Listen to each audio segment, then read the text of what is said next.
Listeners Paradise presents Where the Mind is Without Fear by Rabindranath Tagore. In this segment, we are going to talk about the poem, have a detailed discussion about it. I'll explain it to you. The important words would be pointed out, the themes of the poem would be gone through, and we'll also talk about how the poet Tagore has tried to envision the whole poem about where the mind is without fear. So we'll get started with the poem. I'll first read it out for you. Where the mind is without fear and the head is held high, where knowledge is free, where the world has not been broken up into fragments by narrow domestic walls, where words come out from the depth of truth, where tireless striving stretches its arms towards perfection, where the clear stream of reason has not lost its way into the dreary desert sand of dead habit, where the mind is led forward by thee into ever-widening thought and action, into that heaven of freedom. My Father, let my country awake. These are a few of the important words in the poem. Please pause the video and note them down. As we can see, the first two lines of this poem are talking about where the mind is without fear. So the poet is asking where a place where the mind is without fear. So what does fear mean here? Fear means being scared of something, being worried about something. So here the poem is expressing that where the mind is without fear and the head is held high. So your head is held high. So this expresses a state of fearlessness. You're not fearful and you have confidence. How is this confidence reflected? In the manner in which your head is held high. In this ideal world, the person's mind, someone's mind is not burdened by any constraints caused by any fear or by shame or anything, and therefore they carry themselves with a sense of dignity and a pride in the work that they do. So the poet envisions, in this first line we can talk about that the poet is envisioning a place where the mind is without fear, an ideal world. Because in a normal situation, people are scared. There are so many things happening, right? So in an ideal world, the mind is without fear and the head can be held high. The next line is talking about where knowledge is free. So knowledge is something. What is knowledge? Knowledge is being smart, understanding something. So the poet desires a place where people can learn and know things freely. So there is an emphasis on the importance of free and unrestricted access to knowledge, to information. And in this society, in this ideal society, knowledge is not bound or limited, but it is accessible to everyone without any constraints. Okay?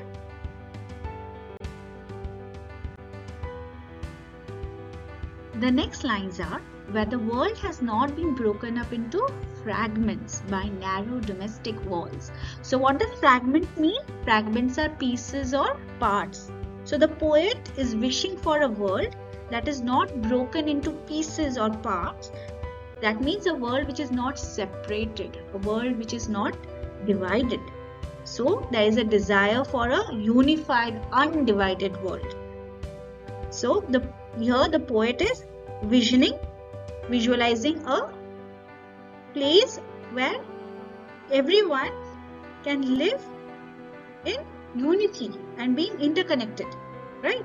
They are not divided or they are not being isolated by narrow domestic walls. So this narrow domestic walls, this phrase, it refers to the barriers or the divisions which are placed within society itself, especially which are those related to the domestic or personal spheres of life. And when with this line, where this line is taken, it implies that the poet Tagore, he wishes for a world where there is no prejudice, where there is no narrow-mindedness, and these divisions which are based upon the personal or domestic considerations, they are eliminated. They are not there. So it calls for a sense of unity amongst people, where people can live in harmony and togetherness.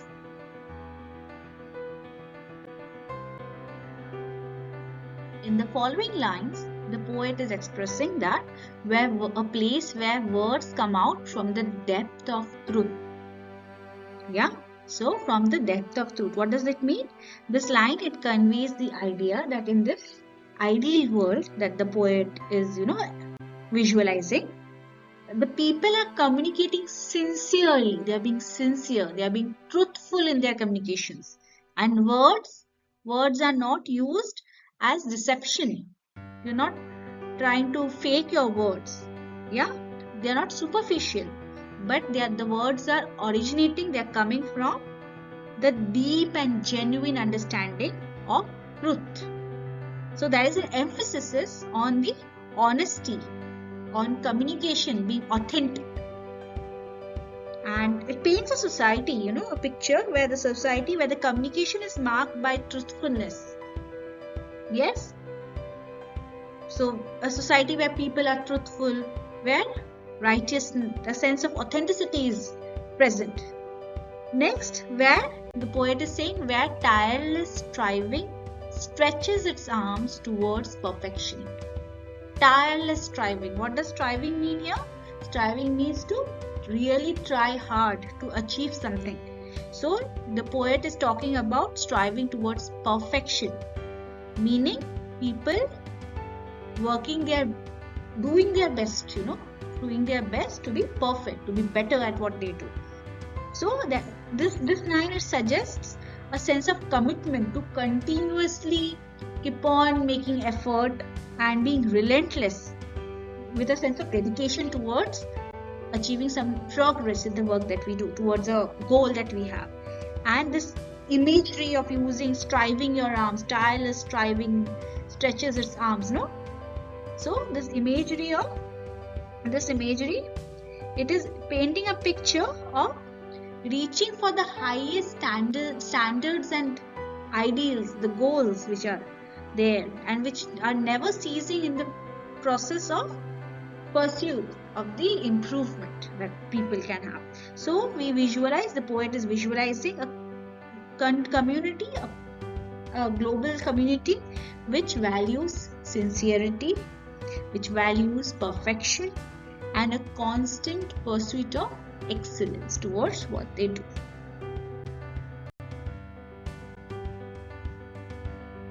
In the subsequent lines, we see that the poet is talking about where the clear stream of reason has not lost its way into the dreary desert sand of dead habit. Yeah. So the first part is where the clear stream of reason has not lost its way.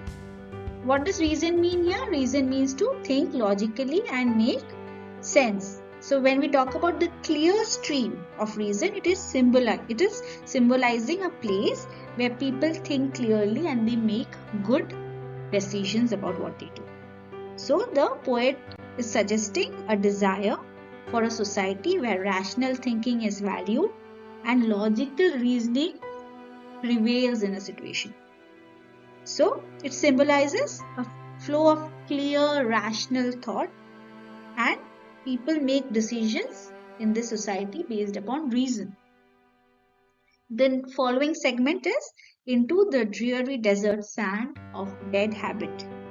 This idea is just, it is contrasting towards the previous idea. Just this idea. So the dreary desert sand of dead habit, it represents a metaphorical wasteland. This is very dreary. It's a desert, like a deserted place. Yeah, it's a desert of dead habit. So there is a metaphorical wasteland of lifeless routines, routine work, and unthinking habits. Habits, what are habits? Something which occurs automatically, right? So the poet wishes for a place where the stream of reason does not get lost. It does not get drowned in the arid and monotonous landscape of habit. So this logical thinking, rational thinking should not get lost into the desert situation caused by lifeless habits. So the poet is desiring for a society where an individual person is not trapped in lifeless and unthinking habits. Habits are very defined in nature. You cannot break habits. It's very difficult to break out of habits. So here the poet is desiring for a society where the person is not trapped in the situation but wishes for a place where there is an importance of active, rational engagement with life rather than being stuck in a stagnant and unproductive status which is formed by a habit situation.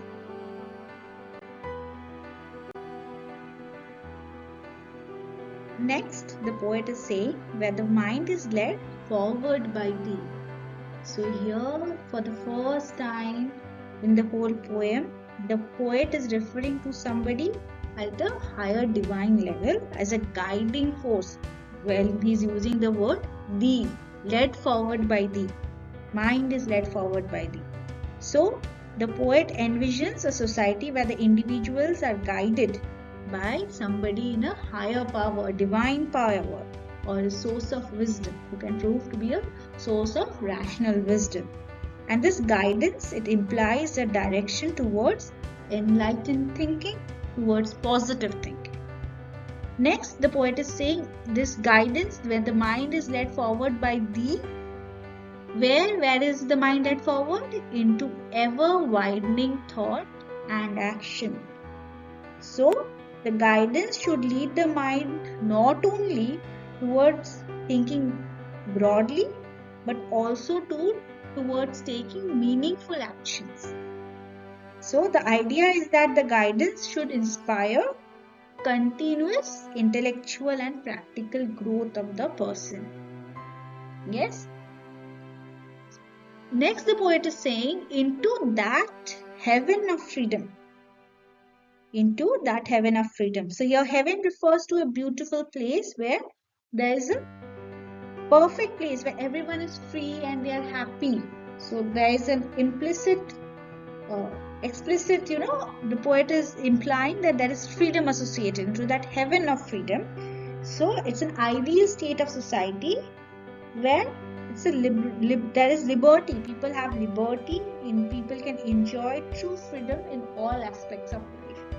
And the poet is requesting with an appeal that my father, let my country away into that heaven of freedom. Let my country away. So the poet is making an appeal to somebody as a paternal figure, a possible divine entity, God, or a symbol of, wisdom, somebody who could be a guide. And the poet is asking, requesting this guiding force to allow his country to awaken, to open its eyes. Allow the country means allow the countrymen and women to open their eyes and become aware of their potential for freedom and being enlightened. So, in these lines, the poet is visualizing a society where the individual is guided by freedom, guided by sense of wisdom, by somebody as a divinity, and they are encouraged to think and act with rationality. And ultimately, they should reach a sense of freedom and being enlightened. And when the poet is using this paternal imagery, such as my father, when talking to somebody as a divine spirit. It adds a sense of seeking divine guidance, for the awakening of the poet's country.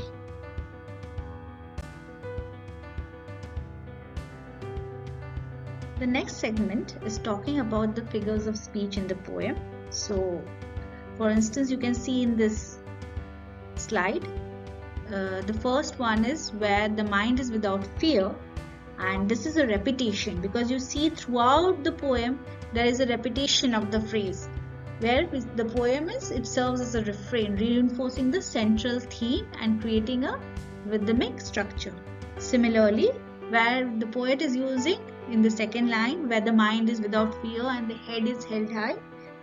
Yes, so it is talking about a metaphor. Why? Because the mind and the head, they are metaphorically used to represent a state of being fearless and being confident. Then we have an instance of metonymy where we talk about where knowledge is free, where the poet is talking about where knowledge is free. Here the word knowledge is used to represent education and enlightenment more broadly.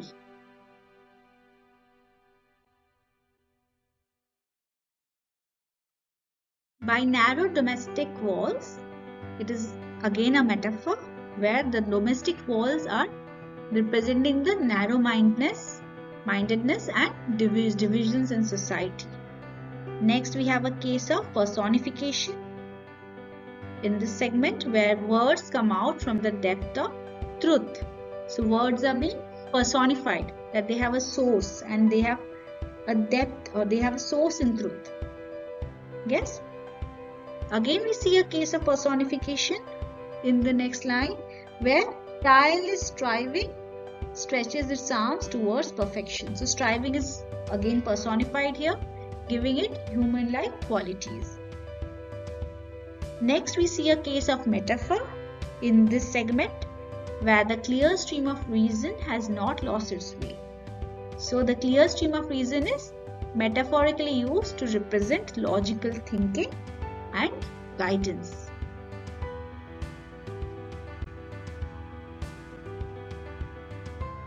Where the mind is led forward by thee. So this is a case of personification. The mind is being personified as being led forward by somebody in a higher divine power. Next, we see a case of metaphor into ever-widening thought and action. They are metaphors for progress and growth. Also, we again see a case of metaphor in the segment into that heaven of freedom, where heaven of freedom is a metaphorical representation of the ideal state of liberty which a person wishes for.